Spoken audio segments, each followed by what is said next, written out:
The topic of this lecture is dummy variables in regression.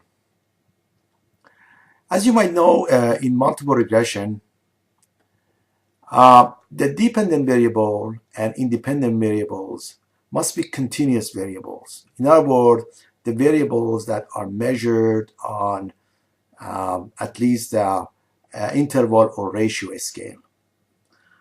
Of course, we have some variables that are measured on a nominal or ordinal scales. How do we incorporate these variables into the regression equation?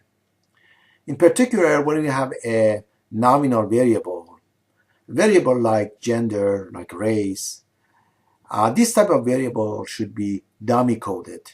In other words, we have to use a dummy variable to represent these type of variables.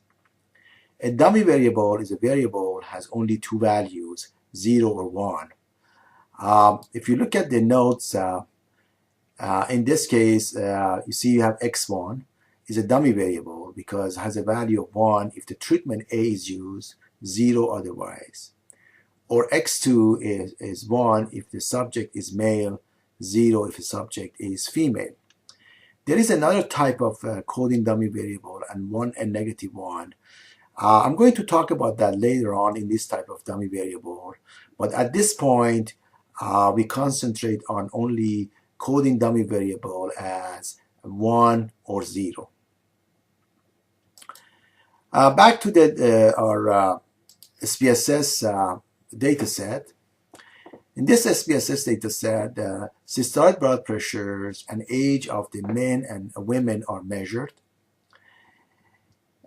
So we view systolic blood pressure as a dependent variable, age as independent variable. And we have the gender, capital M stands for male and capital F for female. We're going to here run two regression equations, one for male and one for female. And in order to do that, I click on Analyze at the top and regression, linear. I move the systolic blood pressure to the right as in a dependent variable box here. Age goes to independent variable. I highlight the gender and move it to that variable selection or selection variable. And as you see, you have equal and a question mark. We click on rule and then come up with this value of these two categories we have. For the female, we use the capital F. So I use the exactly should be capital. If it's lowercase, should be lowercase because this is a case sensitive situation. So here is capital F. So capital F appears here. I click continue and then click OK. And the output shows up here. I'm going to delete this part of the table right now. I don't need it. Only I'm going to concentrate on the coefficient table. In this regression, it's called unstandardized coefficient. We have the slope, which shows the change in systolic blood pressure for a 1 unit change in age. So in other words, as we get a year, or a female gets a year older, her systolic blood pressure goes up by 0.95. And that's known as a slope.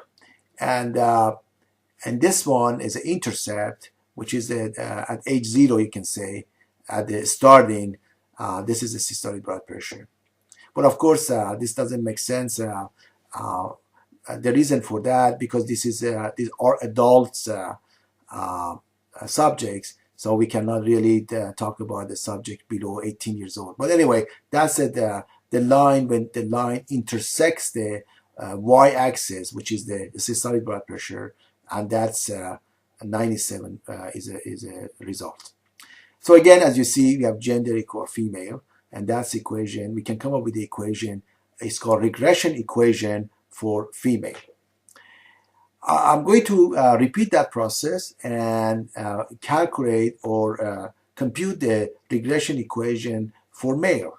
So I go to regression, linear, And this time, I only highlight that gender equal F and click on rule and change that F to capital M.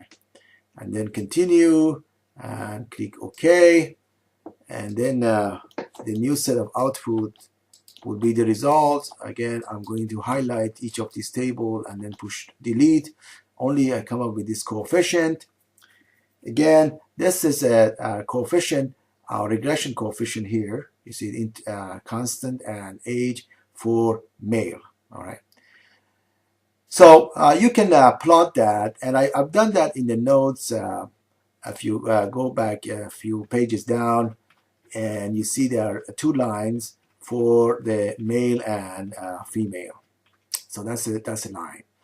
As you see, this is a systolic blood pressure in a y-axis.